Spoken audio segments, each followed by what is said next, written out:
And really quick before we get started, a big hand for the volunteers. This con has been a little short-staffed. They're doing a wonderful job, so please. Yes.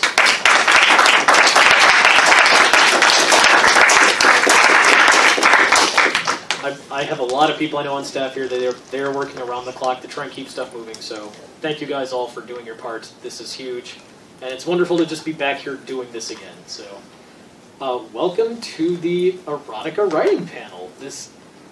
How many times have you done this one? Probably a couple dozen. If you across different conventions. I have a type, let's say. Yes, I was going to say. I think between the two of us, we've probably got to be working on about 30 times that we've done this panel. So yeah. we are well qualified to be up here. But I figure we can start with introductions. Would you like to go first? Sure. So my name is Rob. I am a writer. I've written, I don't know, I think somewhere between 3 and 4 million words right now. Some of them you could even show your parents. Mostly the conjunctions. Some of the proper nouns are okay. The rest you take your chances. Yes, that's a very good way to put it. I was going to say, if your parents are cool anyway. Yeah. My name is Josiah. I do this full time. I'm technically at work right now. Hello, fellow coworkers. I have a table and dealer's den. I sell books. Almost all of my books are adult in nature. I do have some all ages. We've come to call that the Tower of Purity. But most people, like you guys, are here to listen to me talk about things that have nothing to do with that. So, yeah, I think this has got to be at least across conventions, probably the 15th or 20th time I've done an adult-oriented writing panel, and I just love doing these ones. They're so much fun. We get such great questions, and I think it's just wonderful that not that you're demystifying it, but that you're opening up the space a little bit and saying, hey, this is an acceptable thing to write about, this is a fun thing to write about, and we want to help you all get better at it and answer any questions that you might have about it. Yeah, I think this is a panel that in general tends to be pretty loose, or we tend to not necessarily audience participation, but I think it tends to be driven by what people want to hear about. The question, I mean, there are some basic questions that are always pretty key. We can go over the how do you write things that you haven't experienced yourself, or how do you make it furry. But in general, I would say I would be interested to hear the questions that you have, because we can try to find interesting ways to answer those questions. Yes. I would also be curious how many of you are writers. Show of hands. Or writers as in, like, you are actively writing or are considering it. Like, you are thinking, working on stuff. There we go. Fanfiction. Nothing wrong with that. And how many of you are writing? Well, I mean, how many of you are at this panel because you're thinking about writing erotica or pornography or you have. Yes. Or are, like, I mean, and that, of course, can be pretty expensive, right? I think a lot of people get their start in, role-playing, tapestries, F-list, wherever. There is a dimension of writing there as well. So, I mean, I think we can be pretty expansive about that. I feel like most people here then are, in the business, which means that I think, we can kind of take it as a given that we appreciate that, kind of there's a lot of different strokes for different folks. Everything is fair game here. So, yep. I will, I think that's also something to keep in mind, that this can be something that can be not necessarily uncomfortable, but it's obviously you're exposing bits of yourself. You are exposing bits of your personality, yes. What you find interesting, what drives you, and that can be kind of emotionally vulnerable. So I think, in fairness to that, everything is on the table here. Yes, it is a fair game situation, but it is also a no judgment situation. Exactly, that's what I meant. Thank you. Yes, no, you're good. And any questions you have, there are no bad questions. We're happy to answer any of them. We have plenty of experience in this field. I'll go ahead and say that there is just about nothing I haven't written as far. If you can find it on F-list, I've probably written it before. If you can't find it on F-list, there's a good chance I've written that too. So there are no bad, no wrong questions. The biggest thing is just to make you feel more comfortable in the topic and to help you feel more knowledgeable and more comfortable with what you're doing as erotic writers yourselves. And any topics that come up, any questions that you have, we're not just happy to answer them, but we're happy to go a little further than the question, because you're never too good to stop learning. Every single day, every year that I do this, because I've been doing this professionally for about 6 or 7 years now, every convention I do, every panel I do, there's a question I have not heard, there is an idea I haven't thought of, there is a concept that has not been covered. So you will never stop learning, and this is a great opportunity to not only to keep learning, but to have a lot of fun doing it. So I'd actually like to start with a question to you. Yes, of course. Where did you, like, at what point did you decide to start writing erotica? Like, I know the first thing I ever, like, the first sex scene I ever wrote was on Yipstar, it was called at the time. Oh, wow. Yes. Back in 2004, when theoretically all stories were supposed to be erotic, and I had a novella that I had written, and I like felt that I had to add a sex scene in there. And for a while, for a couple of years, it was kind of like, oh, I'm not doing this for fun. I don't enjoy this, but like I have to, obviously. And it was a while before I like kind of was honest with myself about enjoying it. How did you get started? Were you an erotic writer to begin with, or is this one of those full disclosure panels where it doesn't leave the room, or is this? Well, it is being recorded, and you consented to being recorded. I did consent. Off / on the record, the first adult story I wrote was when I was not old enough to be writing adult stories, but there's no kids in here for me to be like, don't do that, that's bad. I would discourage them otherwise, but I actually started, I didn't know I wanted to write erotica at the time, I just wanted to try it. And I feel like a lot of teenagers, you're exploring, you're figuring yourself out. The first time I knew I wanted to do this, any sort of, I guess I would say, professional emphasis was, I had started posting on SoFurry and Fanfiction about 2008, 2009, somewhere in that range. And I was having fun just writing furry fiction, but I won't even say that it was hard to deny that there was a certain attraction to the characters, but that one went as far back as when I was a teenager, I was very big into anime, and I was like, oh, catgirls are a thing. And then I was like, super advanced catgirls are a thing, and apparently they have a name called furries. And one thing led to another, I did my research, I kept browsing, and I was like, holy crap, there's a lot of porn of this stuff. But I can't draw. To make a very long story short, I played football in high school, love the sport. I broke my wrist, and I did not get it properly rehabbed. So actually, if you guys ever come to my table and you see me writing and it looks really weird and jerky, my wrist doesn't really work. So I can't draw. Like, when people say, like, I can't draw, and if you practice, you actually can, I literally can't draw. Like, I can do basic shapes that matter a little bit. I was like, well, so this is not an option for me, but I've always loved writing.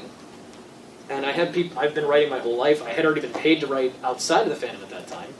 I said, you know what, I'm enjoying this, and I feel like I shouldn't be ashamed of enjoying writing about two adults having fun. Why should that be a bad thing?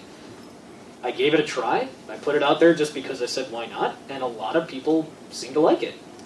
And now I've done that about 670 times, and it continues to be rewarding. That I guess is the scope of it, is that having done it that many times, I still enjoy it as much, if not more, than I did the very first time I decided to try it. So that is very validating, I feel like, to think about. But yeah, I was probably about 21 years old the first time I was like, I'm going to put this out there and see what people think of when I write about people doing that. This feels weird, and now I'm like, now it's just another Tuesday for me, I guess you could say. But I got to turn that one back on you. I mean, what was your first experience with that, with writing an adult story on purpose? There was a confluence of things. If you search for my real name, which I won't disclose, but if you search for my real name, you do find my my Wikipedia page. Because at the time, I was writing under my real name, and I was writing under a name that was very closely associated. And at the time, I think my boss found out. It was like they always kind of joked, like, oh, they have some skeletons. They seem like they would have some skeletons in their closet, but then never just bothered to Google me, which is fine. Anyway, so I decided that I needed a pen name, and I decided that I wanted to just try dropping the pretense of only writing smut because I thought it would draw people in, and actually playing around with it, and people really liked it. And then I remember sitting down with it offered new challenges. People liked that. I think the first time I really set out to do it properly, I had lunch with Kyle Gold, and we were talking about how to make it work in like over a longer narrative, how to make it work in a novel. And I decided, like, I'm gonna do that. I'm gonna write a novel where the sex is organic. It's critical, like it's part of the character growth, and I want to see how well it works. And I don't actually know that it worked that well, but I enjoyed it, and I enjoyed the process of writing it, and I enjoyed, being bent and finding new things to. It's always good to, like, it's very easy to find new things to write about because there are always kinks that I have not encountered before, and it's interesting to find out what makes them work for people. But that was it. I wanted to have the freedom to kind of write whatever the hell I wanted to write, and then I took took it and ran with it. That I can definitely relate to that. That was having that freedom was the big thing. There was a thing back in the day called Helium.net. I don't know that it still exists, but that was the first site I ever got paid to write for, and I fudged it completely. This was back in 2008. I had just graduated high school, and I was like, I want to make money writing, and I have no idea what I'm doing. I don't know things. So I wrote for Helium, and I completely fudged the article. I made about $18, I think, for the article's exposure. But the biggest thing I didn't like about it is I said, there is nothing on this website of all these topics that they want people to write about and bid on that I actually know anything about. Without going too far back into a very messed up life that I've had, it's one of those that sex was always a very prominent thing, and I feel like it was actually very positive and healthy for me in a way to take that freedom and run with it, to say, this is me flipping the script on what was kind of a very taboo and, I would almost say unfortunate thing, and making it a very fortunate and enjoyable experience through context of how I can write this, through how I can make the characters enjoy themselves, and also through the shared experience of how other people seem to be enjoying the stories themselves, just saying, you know what, this is not a bad thing, this is positive, this is free, this is open, and it really changed the narrative for me on it. I know it's, nothing should ever be, I would say, your entire life. You know, erotica shouldn't be your entirety, your reason for living, but it's nice now that as a professional doing this, that it is a large part of my life, and it remains to be a positive thing that we can come back to freely and have that sort of freedom to expand and try new things. Very much like that. So I would be curious if there are questions from the audience. Otherwise, yes. Are you in the back? I saw you. So, usually with getting started with writing the fandom, my own personal experience of having written throughout the years, getting the exposure is the hardest part, and building up an audience and just putting something out there. One of the things I have noticed over the time, though, is those people who have built audiences have been able to get commissions and raise their prices. The price of writing has gone up, Yes. which is great. It's good to see that it's more appreciated by the entire fandom as a whole. In your experiences, what would you say is an appropriate price point for, say, cents per word, X per page, in the current, living writing world of the fandom? As a precursor to this answer, are you currently doing this full time? Are you trying to make the jump to that? Trying to make the jump to it. It's a good period of time to try it. Do you currently have a decent customer and fan base? Yes. Okay. The reason I ask is when I first started taking payments for doing any sort of writing, not just erotic, I was charging $3.50 for 1,000 words. You cannot make a living on that. This was back in 2012 when I was first trying it out, and I had a lot to learn. Obviously, that's not viable. I've seen authors that charge as much as $40 for 1,000 words at a starting rate, and I've seen others that can charge as low as $15 per 1,000, and they can write fast enough that they can make that work. I think it's not, there's no one-size-fits-all answer, because you need to figure out what you're comfortable doing per week, and you also need to make sure not to exhaust your customer base without being able to expand in other markets. Because if you only have, say, 4 or 5 very loyal supporters, but they have a limited budget, they can support you maybe for a month or two, but then you have to continue to expand. So if you already have customers, see what they're comfortable paying, and if you have similar people as far as how many views they have on SoFurry, perhaps their catalog of work, the information is out there these days. It's not a closed book anymore. The information's there to say, I won't say that there's an average, but if you have experience, if you have a good catalog, and you have a good customer base, try to think of it as, look at your budget for your life and say, okay, how much do I really need to work realistically? Could I do 40 hours of writing a week at this price and still make ends meet? That's my per 1,000, I would say, to recommend. Yeah, I would say, so there are, I mean, I wouldn't disagree with any of that. I think it is obviously, unfortunately, a truism that I think SIFWA right now is 7 cents a word. 8. Went up, yeah. Okay. That's not going to happen in furry. That's a real hard sell. That said, I think so. On the one hand, furries are, particularly your fans. If you have a fan base, I have found they are always very eager to support you. Anytime that I've done I've put out a couple of ebooks. I've done that as kind of pay what you want. I would have priced it at probably somewhere between $5 and $7, but as a pay what you want, people have bought it at 99 cents, but most people are coming in closer to 20. is what the average has wound up as. So people are definitely eager to support you. But I would say I don't know how much longer that is going to be the case for. Writing is definitely, in my opinion, shifting. Furries we are spoiled for choice. There was a time in which writing was definitely denigrated within the fandom. It was kind of seen as a lower tier product. Definitely kind of not up there with visual art. But even if you look at sites like SoFurry, the number of submissions, the number of authors has continued to go up month on month. And I got curious about it, and I pulled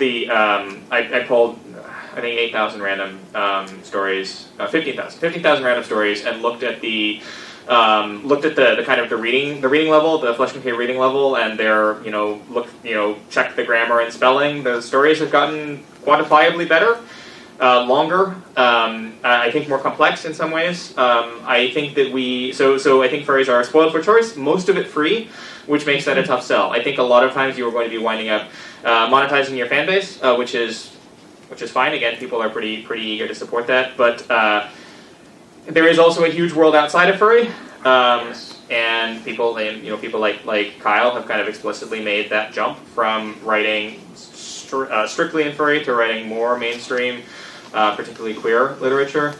So that's also something to consider. Looking outside the fandom, qua fandom. Yeah, absolutely. If you have the erotica touch, if you're enjoying erotica and it's not just the fur on the characters that is making it click for you, don't be afraid to branch out. Absolutely not, because the market for erotica, once you step outside of the Harlequin romance trope of it's literally just canned stories that are being told with 5 different characters, but it's the same story every time. There are people out there who do appreciate erotica from a broader spectrum that aren't into furries, though.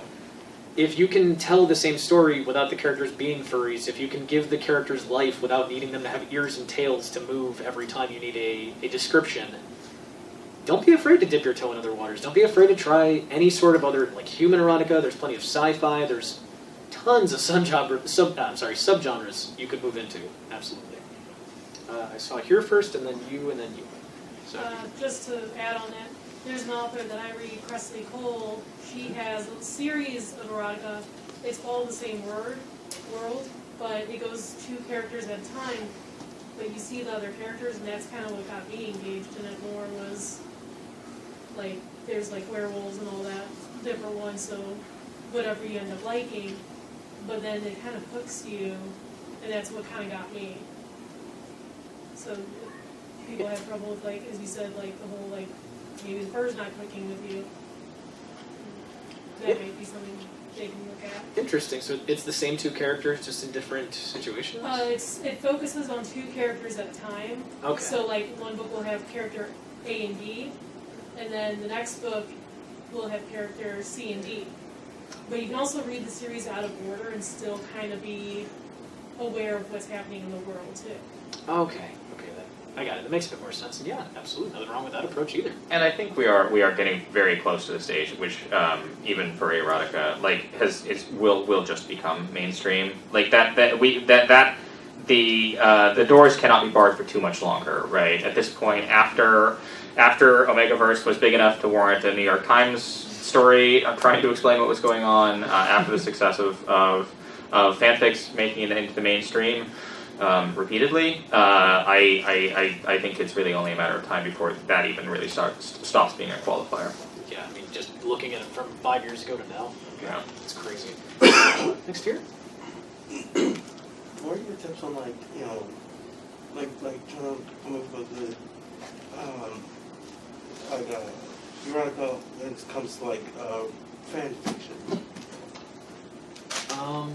Could you be more specific? I'm sorry. Okay. Are there like any tips like a good fan fiction erotica?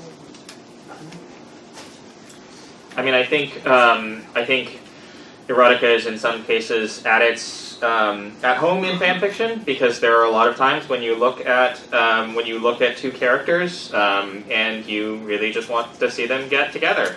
Particularly when their depiction is, for whatever reason,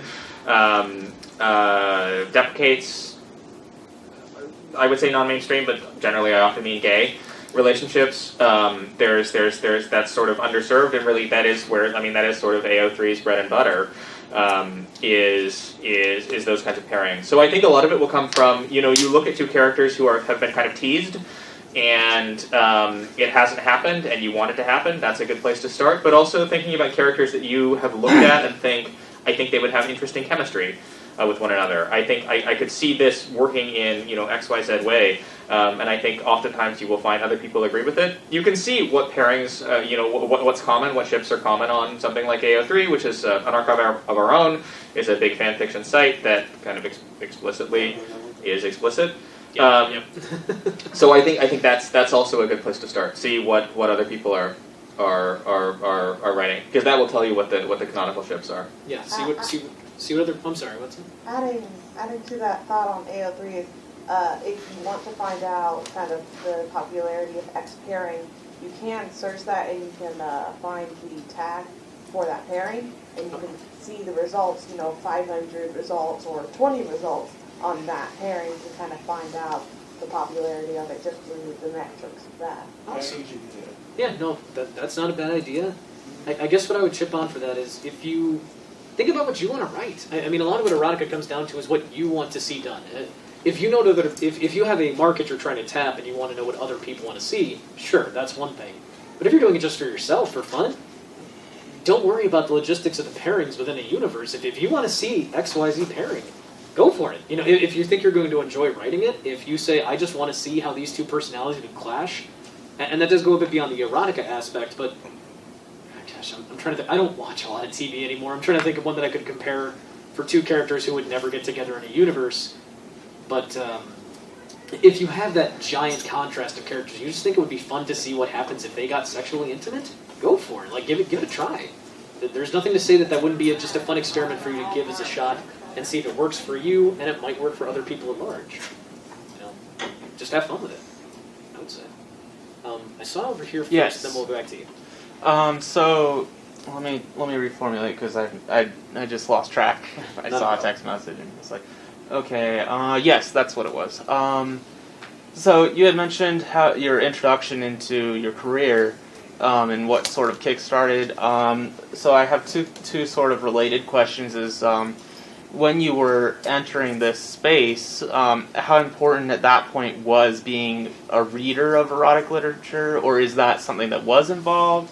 And I guess that would be a very different question for you versus you. And then my next question is very related, and that is, now as this is your professional career, is reading something you participate in? Is it important to you? Has your career changed how you read or how interested in reading you are? To answer that first part, to date myself a little bit, who here remembers MediaMiner.org by a show of hands? Holy crap, I'm old. Okay, so MediaMiner way back in the day was almost like a precursor to AO3, to be honest. It was, you could find fanfiction of Hamtaro there, swear to God. It was amazing. You could find fanfiction of anything you wanted on that website. It existed if it was in a format on cable somewhere. That was where I actually found a lot of the first erotica that I read. I admittedly, as a teenager, was a huge Inuyasha fan. I grew out of it. I got beta. And I wanted to find fan fiction of that, again, because you're a freaking teenager. There's nothing wrong with liking the show as an adult, of course, but it was just what I was into at the time. Reading it back then was a huge deal, but one of the biggest things that I found, especially because I was actually, when I was in high school and then early in college, I was trying to develop my skill. I was trying to develop the craft of writing. MediaMiner, like a lot of other early fan fiction websites, didn't have a quality filter.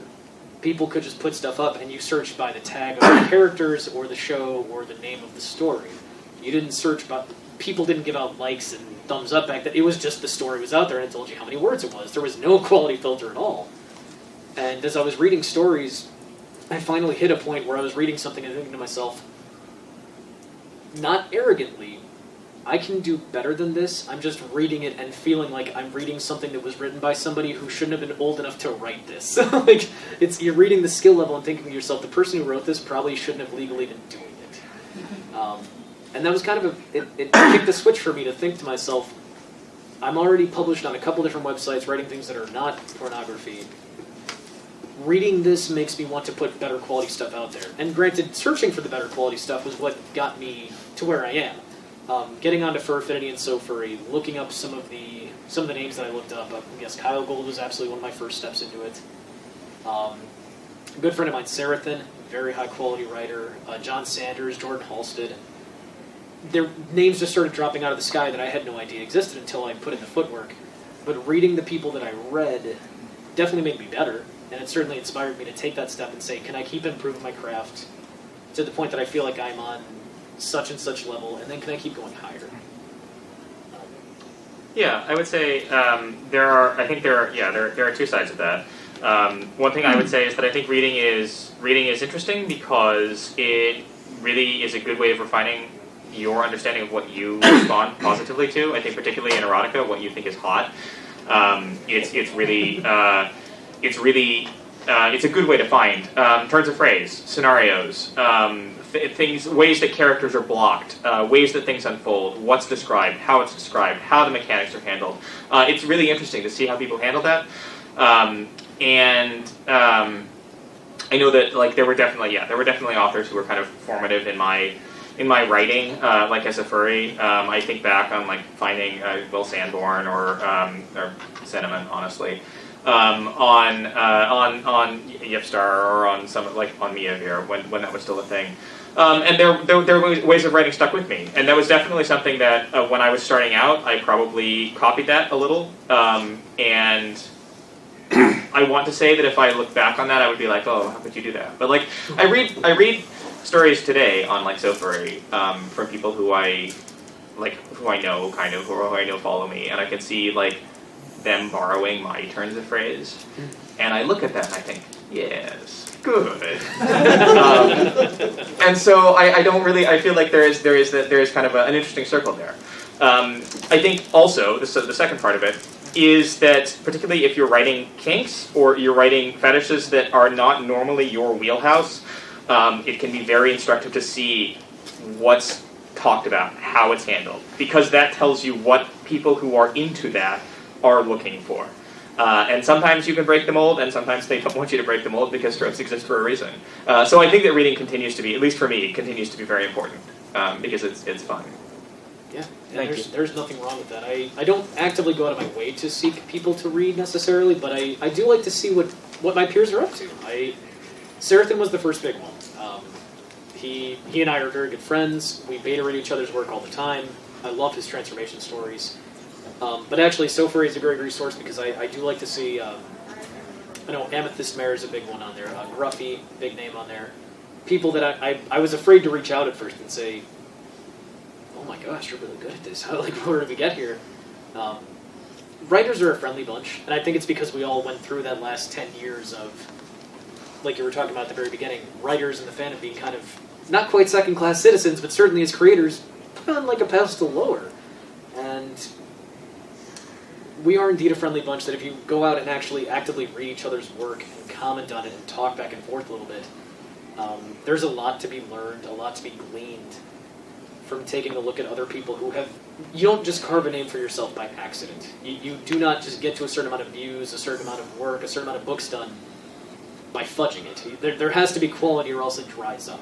People...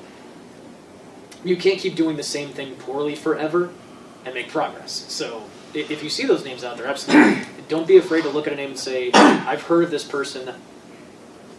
I feel like they're a yuppie because everyone talks about them, all their stuff. Everyone talks about all their stuff. Don't be afraid to look at someone and say, I want to read their work and see if it's actually worth that salt. That's how, honestly, one of the biggest ways I improved was just by looking at what other people were doing. And I guess it's akin to drawing a little bit where everyone says, oh, tracing isn't fair, but you have to pick up on the basics of your motor skills somewhere as an artist. You have to pick up on the basics of sentence structure and understanding tropes and when too much of something is a bad thing, when too much of something is a good thing. Writing takes time to develop your own style the same way, especially with erotica. I know you were there, and then we'll get to you next. So my question is for, let's say you're in the middle of your writing process or whatever, you start to write out your scene. Now, what happens when you read back your scene and it doesn't quite fit right with you? You're not okay with what you've written, as far as like maybe it just doesn't feel right or something. What is your creative processes in order to take that scene and change it or fix it to something that you feel fits better? That'd be a good question for any panel, jeez. It doesn't happen very often. The way that I write is very formulaic. I tend to stop as I'm working, go back and edit and rethink as I go. So I do it sort of as an all-in-one package. My writing style is very strange. So that does not often happen. But when something really feels that out of place, I'll often either copy-paste and omit it onto a different document and see if I can put it back in later and see if it'll still make sense. If it's really interrupting the flow and the logical process of the story that much, sometimes I'll just omit it completely. Again, it's fairly rare that happens, that I look back and say this just doesn't make sense. But if it's that glaringly bad to me that I'm like, this does not fit at all, after I look back at it, I will usually just omit it completely. You don't always have to think about it like this. Something we talked about in a lot of other previous writing panels is not to force things that don't drive the story forward and fit the narrative. If you write something and it sounded good in your head, maybe the words are beautiful, the sentence structure is perfect, but it doesn't actually serve the story of any way pushing it forward, then you can omit it at that point. You don't have to force it in there just because it sounded pretty, necessarily.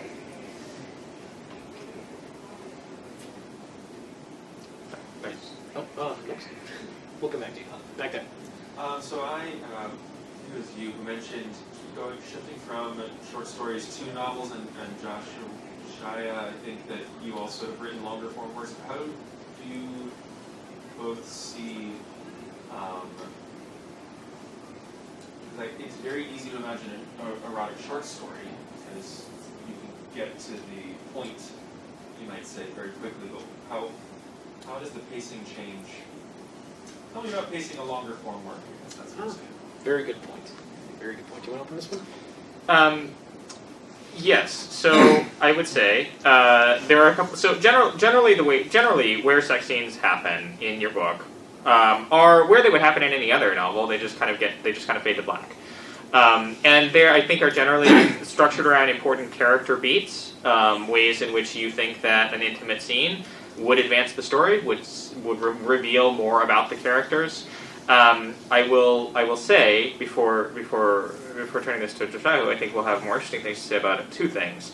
One is that a lot of fiction, I think, a lot of longer fiction tends to be in furry, tends to be serialized, and it has kind of the same work, the same kind of earmarks that a lot of fan fiction does on fanfiction.net or on AO3, where realistically, it's paced because you haven't posted a chapter in 2 weeks, and people expect a sex scene, and they're going to be reading it intermittently like that, and so, the chapter just has a sex scene. And if you were, when you go back and rewrite it as a full novel and present it as a full novel, maybe you trim some of that.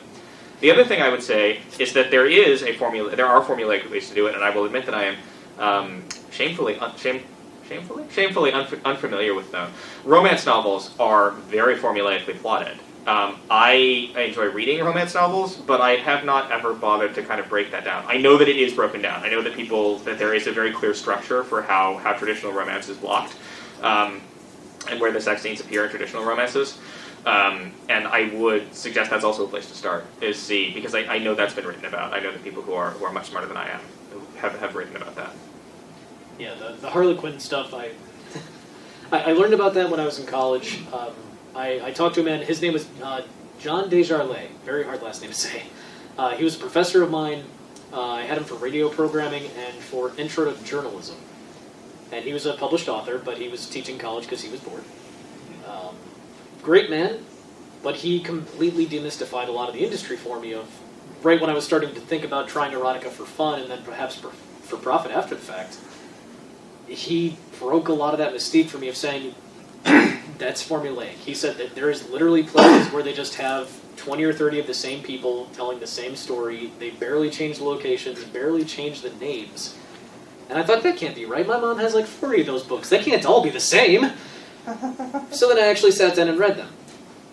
And there are a lot of changes that they're grand changes, that the names are very different and the locales are very different, but we as human beings, we are sensual creatures.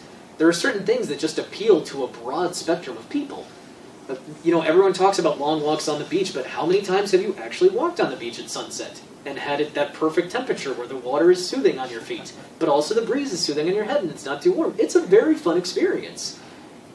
We trope it to death, it's a cliche, but it works for a reason. It's things that are relatable on a grander scale, but also that the people who have experienced them can tell you from experience are very enjoyable.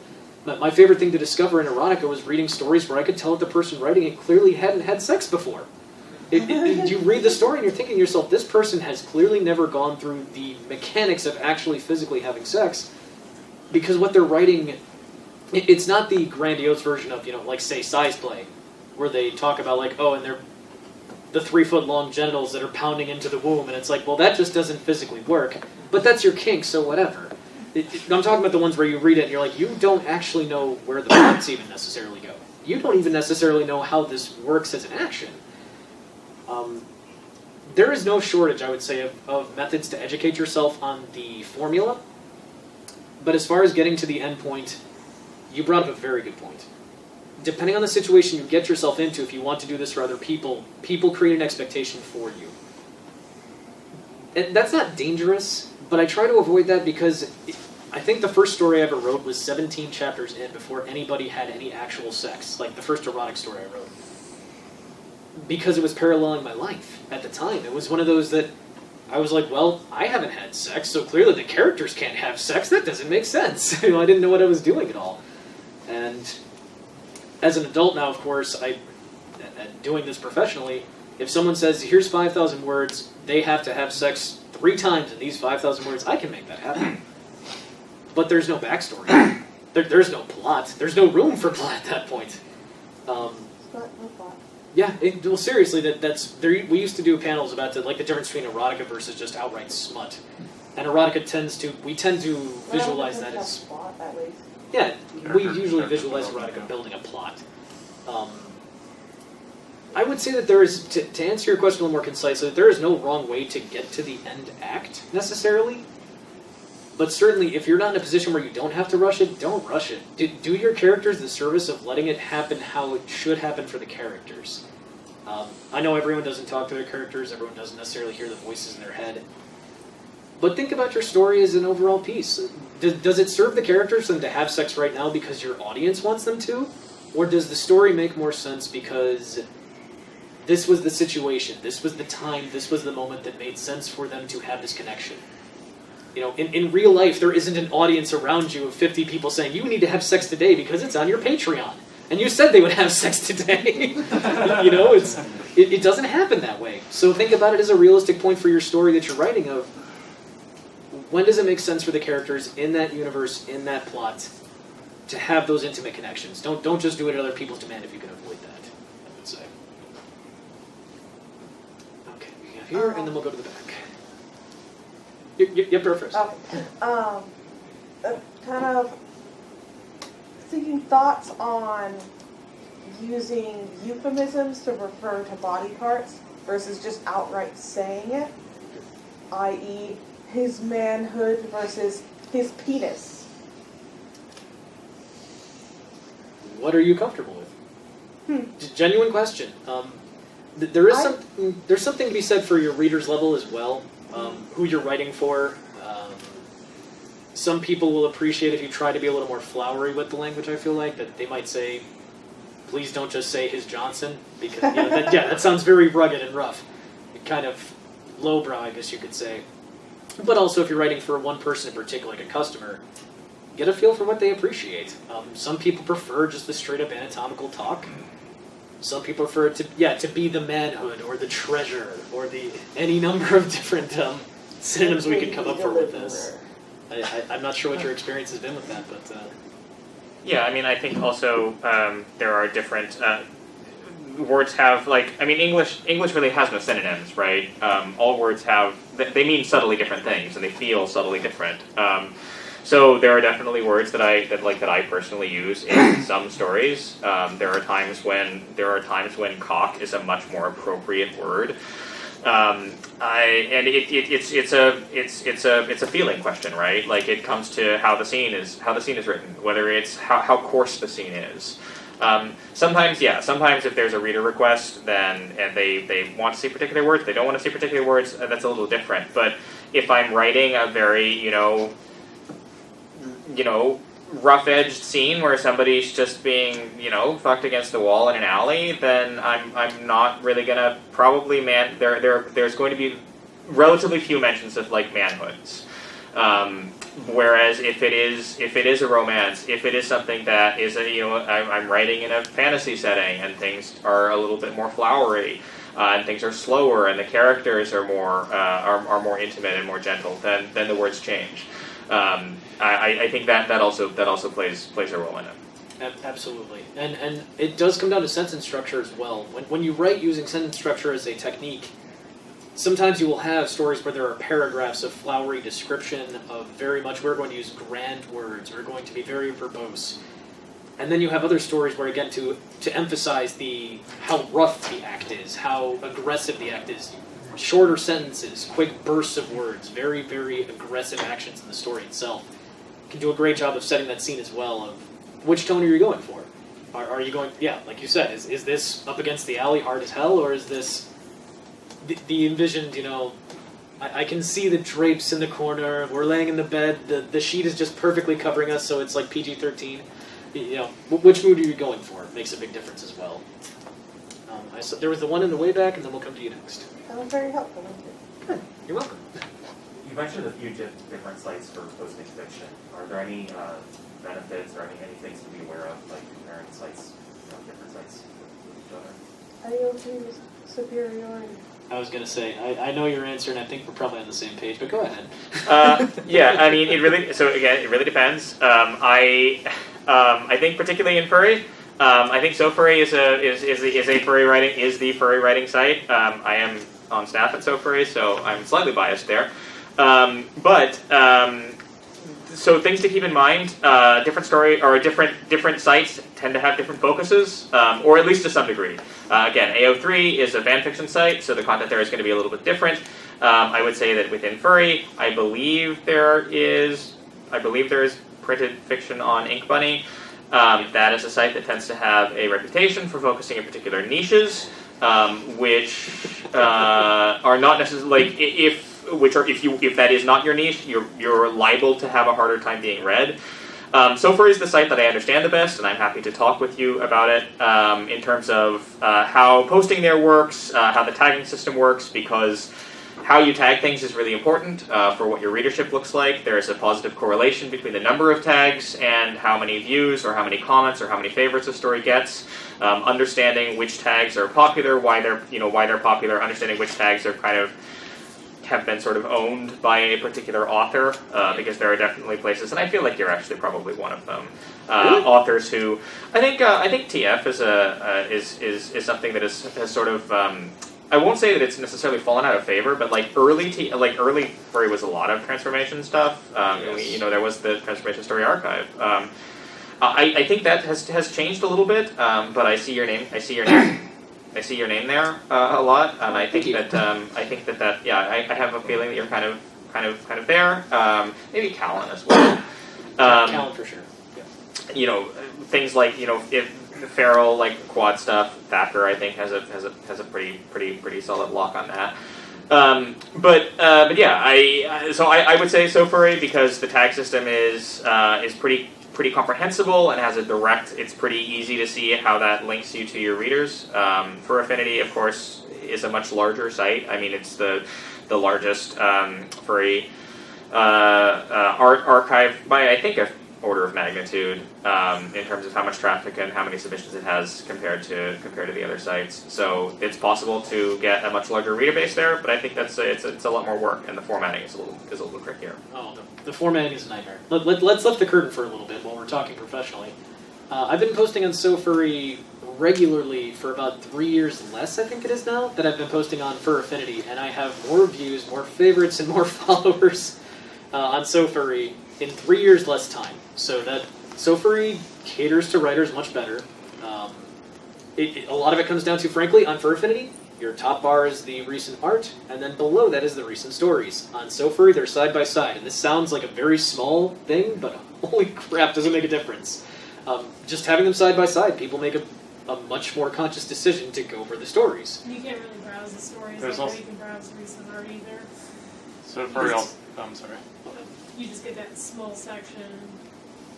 Yeah, You don't have an option to hit more and go through pages of stories. right, you just get the little thumbnail, whereas Sofuri, they actually have the titles on there. You can filter by featured, popular, or latest, which is really nice. Yes?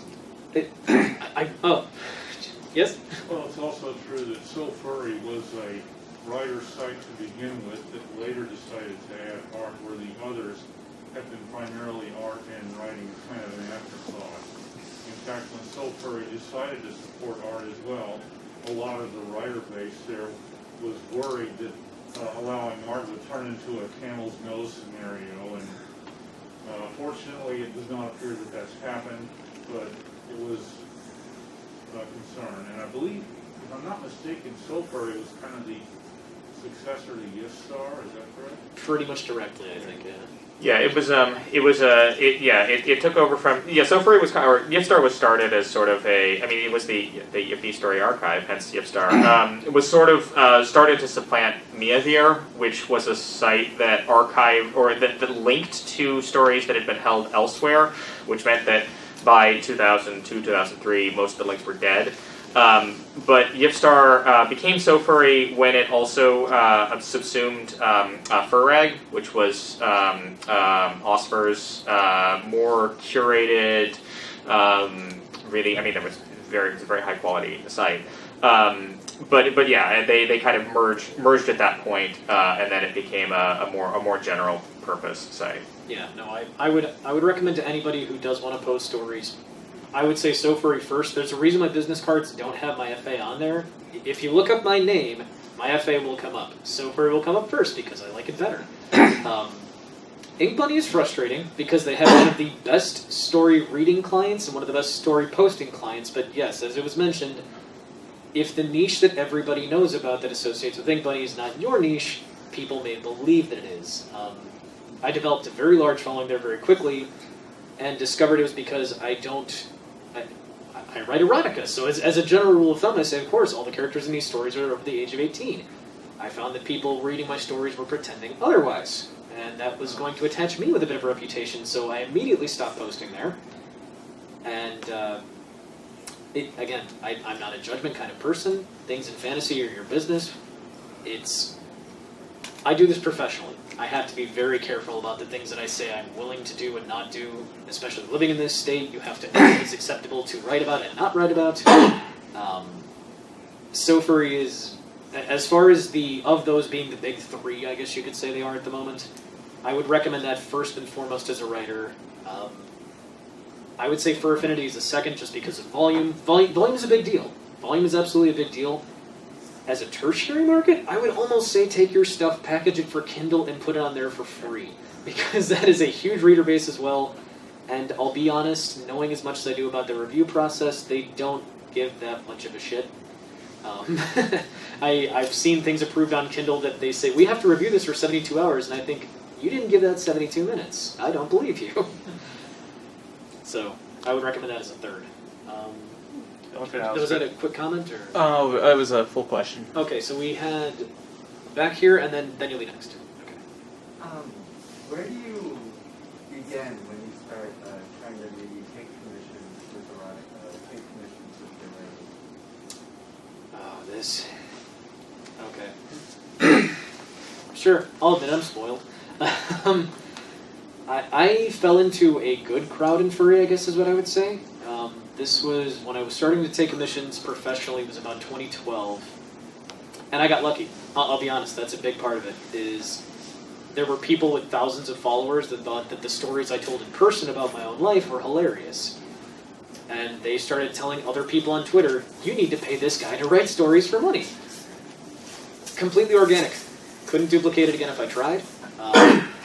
But also, organic opportunities are rare, but you have to run with them. I did not just sit on my laurels with this. I noticed bigger, and I'll be frank, furry is a numbers game as well. If this is a business, if I'm treating this like the proper business that I do as it, when someone with 20,000 followers puts your name on a tweet and tells others to retweet it, you don't look the other way at that. You don't say, oh, I don't want to be associated with Poppy Furs. You take that and you god dang run with it. Because you need that opportunity, especially back then as a writer. Your market was small. You had almost no exposure. You were fighting with every artist you could. You needed that. If you're starting out just now trying to get customers, put your stories out there. I don't care what it is you're writing. I don't care what the keywords are. Make sure it's quality, of course. Like, edit it, get beta readers, take your time with the product, make sure it's good. But just put it out there. Put it on SoFurry, put it on for Affinity, and mention in your descriptions that you are open from commissions. Use your journals to mention your commissions. Social media. Get on your phone, get on Twitter and Telegram. I hate it, but you have to advertise. I was a business major before I was getting into writing. In a niche market like this, you have to advertise till you're blue in the face sometimes. And that sucks, but it's reality. I just want to be real with you. You got to advertise till you are tired of hearing yourself say it sometimes. That's one of the easiest ways to get your name out there. I would say that's kind of just a business thing overall. Being a business owner itself, our saying is, no one else is going to toot your horn, so toot, toot, toot. Yeah, and again, No. if someone with a big name does, take it and run with it. That is a blessing every time. You also need to know who someone is before you write them. Like, I actually discovered you just by stumbling upon you at a con. Really? And yeah, like at AntlerCon. Oh gosh. I was just walking by and I somehow didn't hear of you before. I got one of your short story collections, and then that's how I learned about the rest of your stuff. To be fair, I've had about 5 or 6 people come up to this con and say, I didn't know there were furries selling books at this con. What? Well, I mean, I knew there were authors. Just that's how I There's found at you least specifically. like 8 or 10. So I was just saying, like, advertising it. It's not that necessarily people aren't interested in you. It's that they legit just may not know who you are. So Also very true. When you gotta spread awareness. When you think about how much we have to filter through these days, through advertising, on Twitter, on Telegram, on every furry website, that's why I say you have to advertise till you're blue in the face, is because it gets eaten up. And especially people can mute accounts, they can mute keywords. I mean, there's 200 people on the market. Can you memorize every one of those tables right now? No, Probably not. I could remember 5. And that's because they're around me. That's about it. To be totally honest. I don't know if you had any... No, the only other thing I would say is that it sort of depends on where you're starting from. If you're starting from the outset, I want to take commissions, I think probably your net will be pretty wide. I suspect it is the case for you. It's definitely the case for me that if somebody...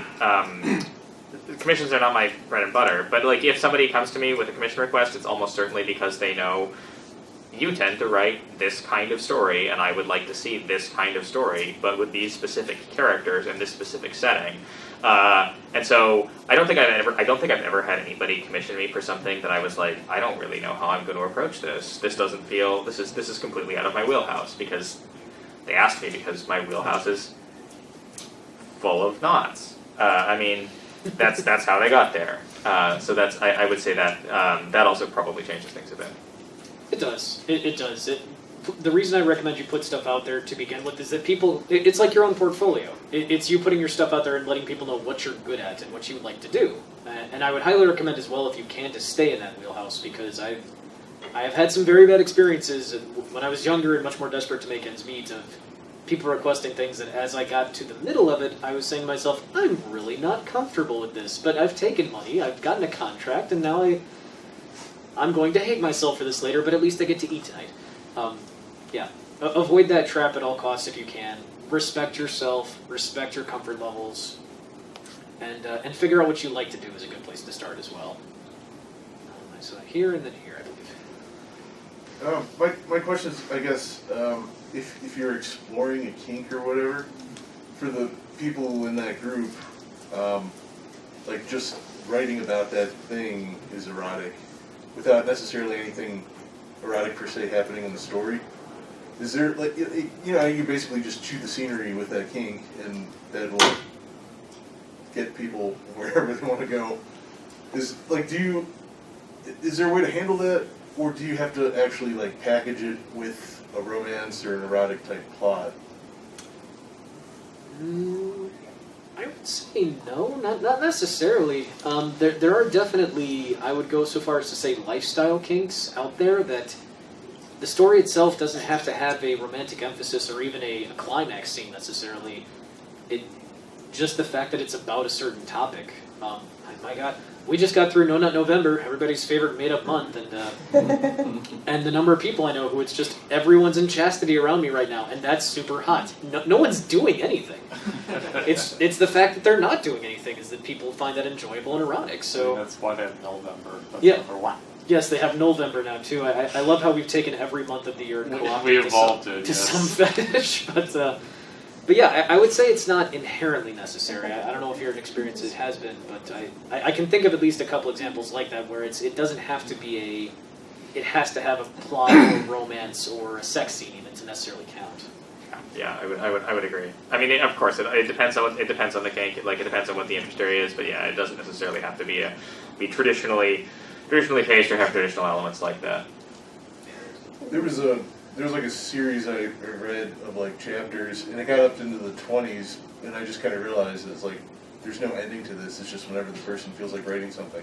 You know, and that's kind of frustrating because it's like I actually wanted to have an ending here, and I don't know. It's just if it's irrational to think that I want to avoid doing that because I'd have to write 20-some chapters of something before I even have that problem. I mean, you know, like if you're just like exploring a certain thing or whatever, it doesn't necessarily have like a definite beginning and a definite ending. yeah, and if you're just exploring whether this is a kink or a concept you're exploring, if you don't have a be-all, end-all situation or a plot that can be properly resolved, then that's fine. If you're enjoying just writing it and putting it out into the ether, then that's okay. And don't worry about frustrating readers if you're enjoying the process, frankly. If this is not being paid for, if this is not for a specific person, and you're just enjoying doing it and putting it out there, then by all means go for it. You may find that doing 25 chapters of something where there is no sex whatsoever can be an incredibly erotic experience. It's not a requirement, I guess I would say. Yeah, my way out of that has been, since I have a bad history of starting plots and then dropping them, is that particularly if I'm serializing fiction, if it's a novel, I do not start posting it to Sofari, is where I write almost everything, until my rule of thumb is until 60% of it is written and all of it is outlined. Because that's generally, like, I found that safer, and I have not dropped anything now for about 5 years. But before, that was definitely something where I thought, like, I had an interesting idea, it was a novel-length idea, and it turned out I only had a short story worth of motivation for it. Totally fair. That's actually a very, very good way to approach that. As a comment to what he said, there have been times where I've commissioned, like, some writers will do, like, I'm just doing a quick thing for $5, and I'll just give them to my characters. Won't tell them anything about the characters and be like, just write me an outline of how you think these characters would interact. Safe work, not safe work, whatever you choose. And honestly, it's kind of interesting to see what they write, because it gives them like an exercise on, okay, I got characters, know nothing about them, but I know what they look like from like art. Yeah, that can be a very thought-engaging exercise, I would say. I've had some interesting, writers write some interesting things, like totally not canon to the characters, but it's just great to see what they write and give them feedback. Yeah, it's fun to just try, right? Yeah. Might see what happens. And that's something that I would say, like, I've had, like, amongst my erotic writing friends, I think we have had the mutual conversation of like, I have these long-running characters that I write, I would really be interested to see how you would handle them. Yes.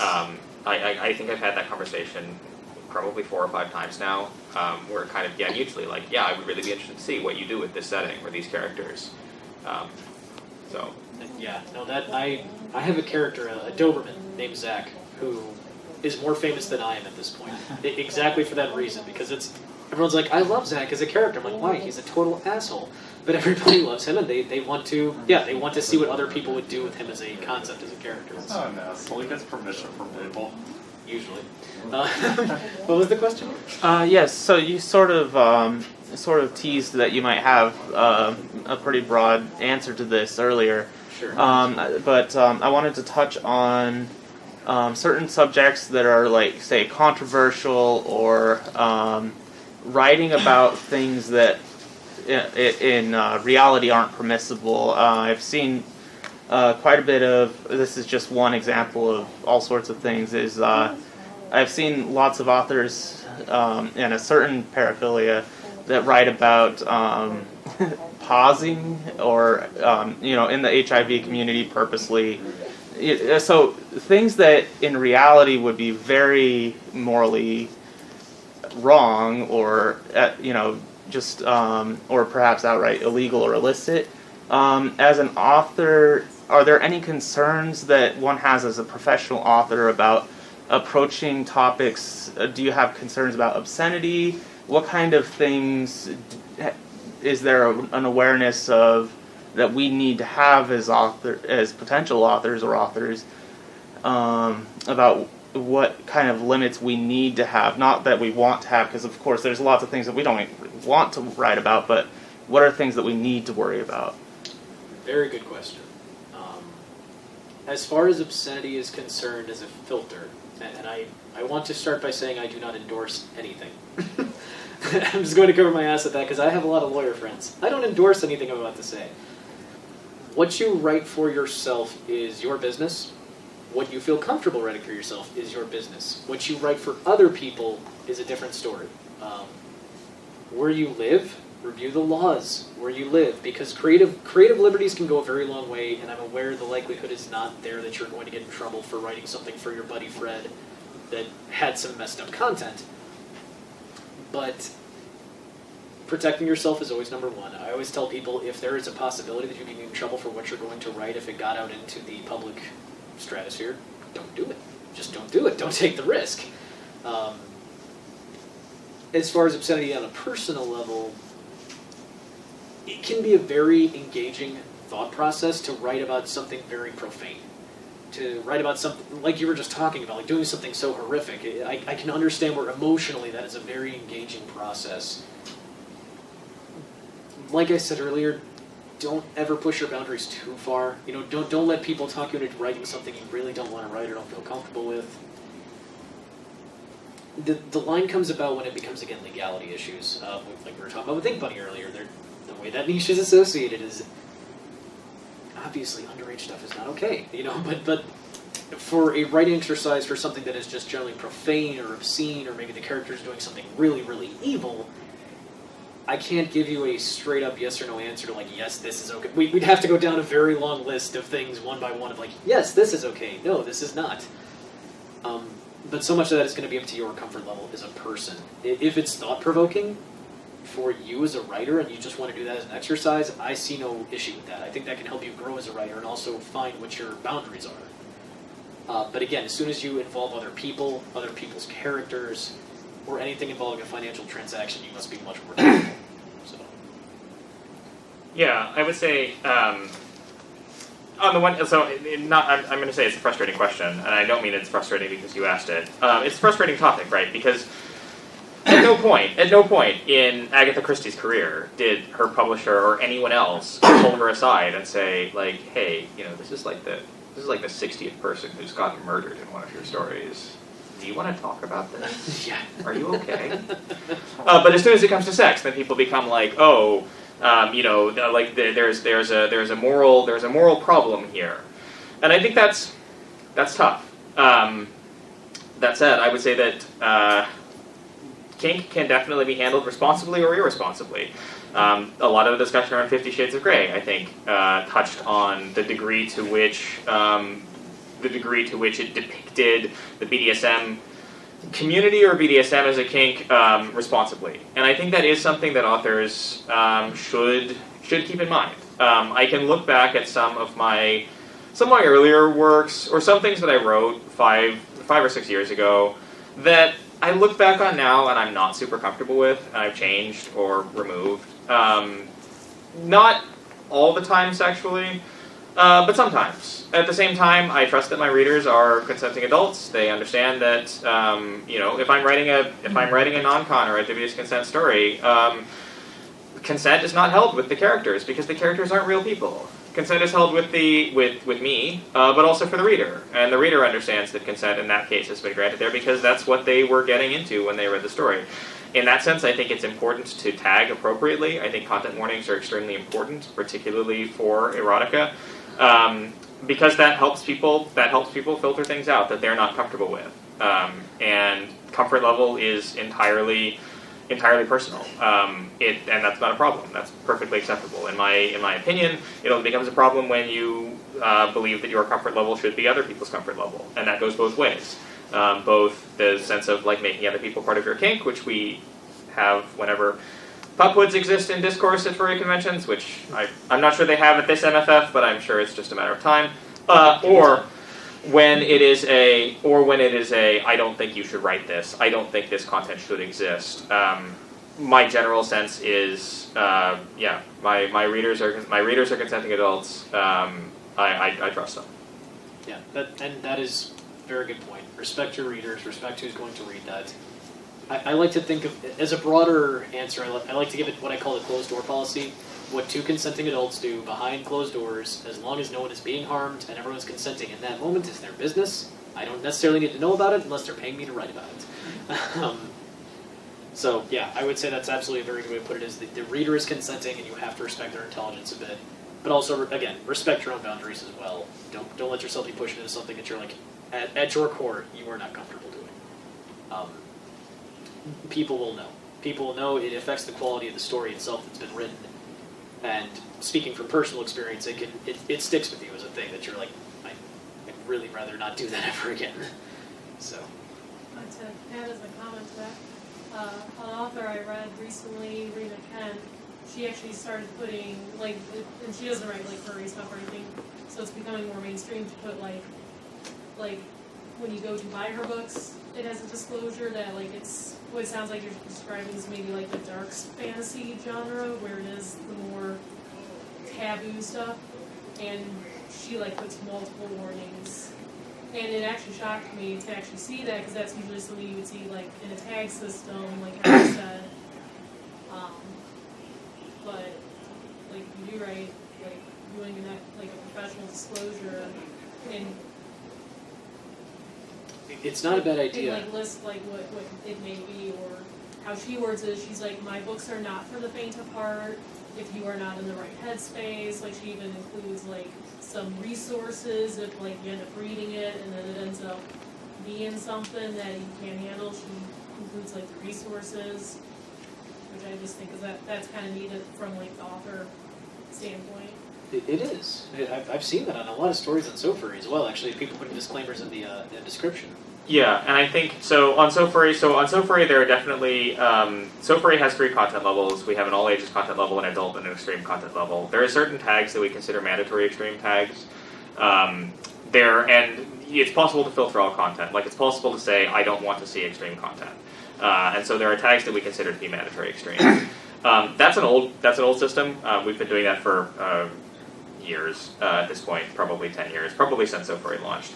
But yeah, I think that content warnings have sort of filtered out into the mainstream, and I think that we are now past the sense that there is some kind of, I wouldn't necessarily say political, but there was a sense for a while that, like, no, I'm not going to I refuse to content warn my own work because, you know, people are adults and they should. And I think we've kind of moved past that, just because, you know, obviously we already content warn for, you know, epileptic content. Like, it's kind of understood. If something is triggering or potentially traumatic, you have a responsibility as a creator to make sure that people are informed about that. And I think that's why you've seen it become more mainstream. Because the flip side of it also is that there is some point in which somebody can tell me, you know, I don't like that you wrote this, I don't like this content, and they are entirely within their rights to feel that way, and they are entirely within their rights to find it traumatic or to find it harmful. That doesn't mean that I have to not write it. It doesn't mean that I'm a bad person for writing it, or that they are a bad person for being triggered by it. It does mean that I need to be aware of that, and to make it easy for them to avoid it, or easy for at least for them to understand what's going on. Yes, it takes. It's funny because it kind of comes back to the very basic human principle, just being polite. It is not inherently bad for you to write something that is, in fact, I suppose you could say graphic or triggering, to use a word. But it also takes you all of 5 seconds to put a header at the top to say, hey, just let some people know this contains some very extreme situations that may bother you. if someone wants to go out of their way and say, I feel like you shouldn't be doing this, that is their business. But at least then you have done your due diligence to say, hey, you were warned ahead of time. This was a thing. You chose to continue. That you have put this burden on yourself now. It's not really specifically a chore either, because often, like, you do this with your thumbnails on FA, where, like, you list the categories in it. So not only is that, like, a warning to people that, like, hey, I'm straight, I don't want to read, like, gay stuff or whatever. But, not me, but I'm just saying, like, someone else.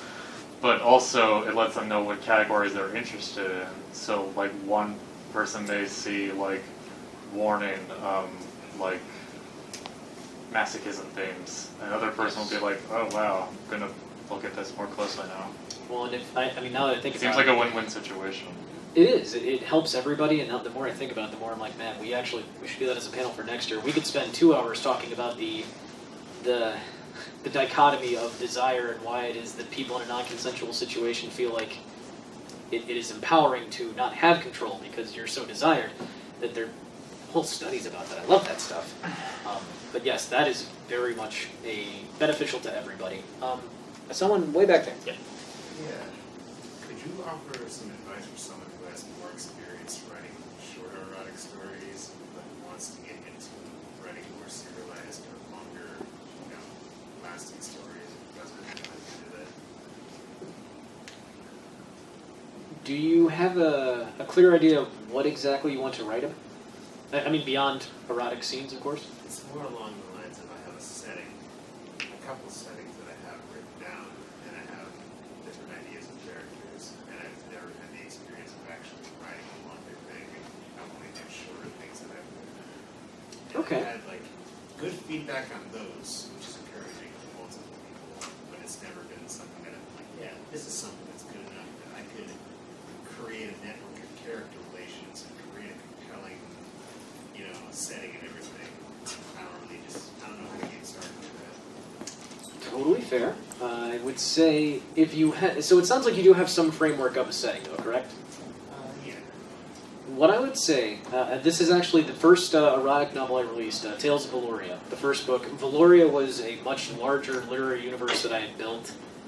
And I actually ran into a similar situation that you did, where the setting was interesting to me because this was many years ago I started building it, and now I look back at it published 6 years ago, I think to myself maybe it was a little too simple, but it was the dichotomy of anthropomorphic creatures living in a world with human beings. There's always that culture clash of these people are different, can we all get along? Very basic, very watered down, but it's a good place to start. And what I didn't have, though, is I didn't have 2 or 3 good characters to just focus on in the middle of this much grander universe to say, these are the people together that are going to make this universe interesting. A universe just out there is not really always necessarily interesting, but a few people who are very directly affected by the way the universe works is. So I like to start with characters. If there are no interesting characters, look back to your setting. Is there a conflict that would demand these characters to exist? If not, certainly just writing like you have been, just writing little bits and pieces, they may just straight up come out of the ether. Sometimes that does happen. Yeah, I would agree. I would say also, as you're transitioning from short stories to longer fiction, if you do have characters, or if you can identify them, plotting how you expect their arc to change, it'll sit down and write it out. Write out the character want versus character need. How do I expect this character to change? Because that also will give you can give you interesting points or interesting perspectives on where you would want to take that in terms of what the sex scenes do, where they should be placed within the narrative, and what you would expect them to accomplish. Yeah, like we talked about before, sex does not necessarily have to drive the whole plot either. It can certainly be that the characters themselves are so interesting that by the time you actually get to the sex, there is so much more to think about. There's so much more to explore. Sex can honestly be something that, in that story, is not the driving factor, but something that happens as a result of everything else going around it. So, again, like we talked about before, don't worry about forcing it in there. Sometimes it just happens. I did see one more hand in the back there. I think it was, you and the yellow. Yeah, I don't write a whole lot of fiction, but it's something I've done times, I always kind of fall into the issue of feeling like I'm too repetitive with descriptive words, and that's definitely gets even more hard when it's erotic writing. How do you deal with that? Get a big old thesaurus. No, I like to give that as a canned answer.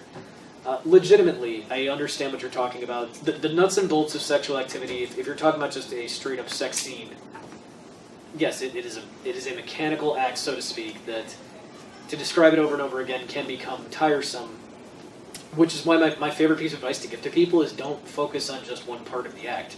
It's very uncommon that someone will commission you and say, I want 10,000 words of just the thrusting.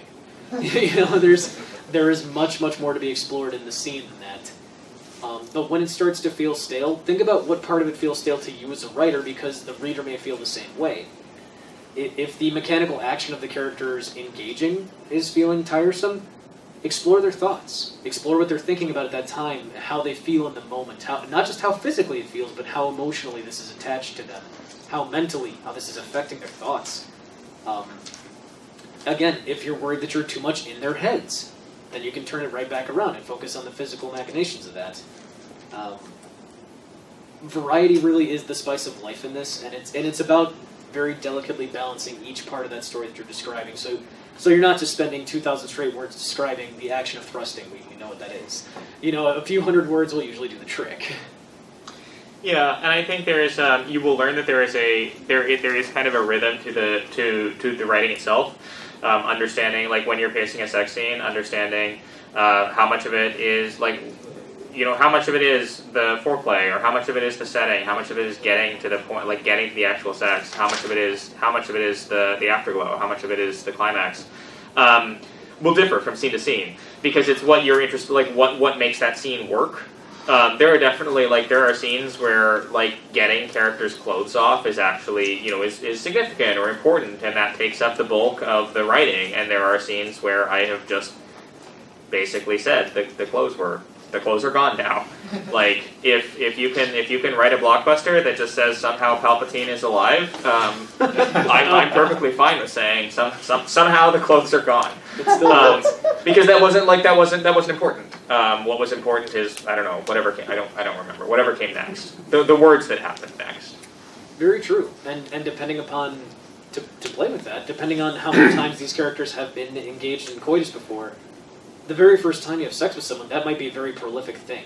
The process of just taking off their clothes for the first time, for seeing them naked the first time, this could be huge. Whereas a couple, let's say they're a couple that have been together a very long time, and they've had no free time together, their lives have been very busy, the passion has been building. Yeah, exactly. The clothes came off. They were not worried about the clothes, they were worried about each other. Whereas the very first time you saw someone naked, you probably remember, a lot of people remember exactly what that outfit was, how long it took to take it off, the method that they went about doing it. So the repetition of that act and how comfortable the characters are with each other will also determine how important each step of that is. Yeah, you had to bring up Palpatine. That hurts so much. Palpatine, who canonically has a granddaughter, which canonically means Palpatine Fox. Yeah, they changed the motive of her parents, between films. I feel like if you're on this, if the Jedi are supposed to be sort of like the Jesus side allegory, that they're very pure and they don't do emotional things, I feel like the Sith by requirement have to fuck. Yeah, for sure. Absolutely. Well, they gotta spread something. Right. Well, and it's all about the opposite. So if it's supposed to be about passion, if you're a Sith and you don't fuck, you're a very bad Sith. I feel like. So one more hand back there. Do you either of you have writing exercises? You're just practicing. You might not even have a specific story in mind. You're just this is a thing that I want to get better at. Maybe not. Not specifically anymore. People build stories. That's a very good question. Once upon a time, totally. I spent a lot of time saying I need to get better at not repeating too many synonyms for the same word, or coming up with different ways to describe a body part or an action. I used to be very strong about not having too many giant blocks of text. Remember, looking at my sentence structure, saying, okay, this is half the page in this one paragraph. This is stupid. This needs to be broken up. At this point in time, one, I just don't really have the time to go out my way to do that, but two, just by the process of taking on more work and having more beta readers go through my process and doing more editing, the more you do something, typically the better you will get at it, especially if you have good critics who aren't afraid to tell you the truth and say, hey, this doesn't work or this isn't good. So.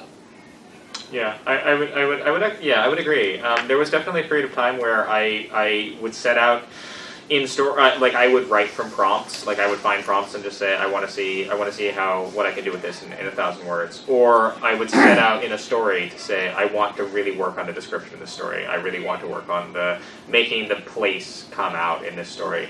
I think at this point, I feel a little bit more comfortable. There are definitely times where if I can't get myself motivated to write, there are times when I just write a sex scene and then figure out what story goes around it later, and sometimes there's no story that goes around it.